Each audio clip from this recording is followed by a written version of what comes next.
Leamington Spa, the local Brethren Assembly had been worshipping for many years in an old grammar school building of distinctive local character near the town centre.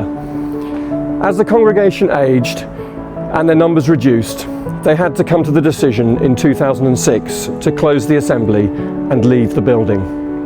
But because the property was owned by Stewardship, the Christian charity from which Church Growth Trust developed, it was possible to look at alternatives to selling the property.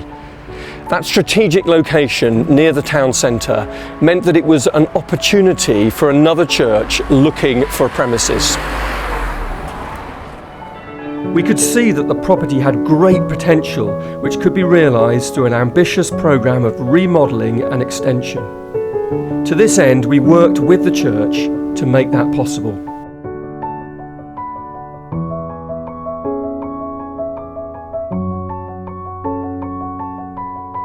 The original building was preserved and a more welcoming entrance was created at ground floor level.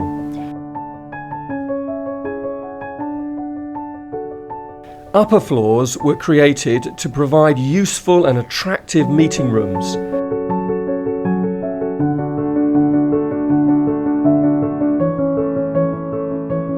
To the rear of the building, a new extension was erected to provide a spacious room for worship.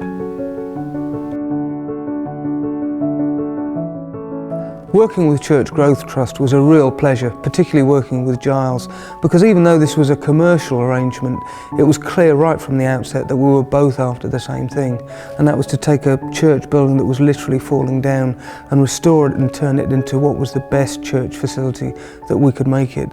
In addition, a church like ours would never have had the financial resource to be able to take on a project like this. But Church Growth Trust owned the building, they have money to put into restoring buildings like this, and they lent our church money as well for doing the interior decoration. To be honest, if it wasn't for Church Growth Trust, I think we'd still be meeting in a school dining room.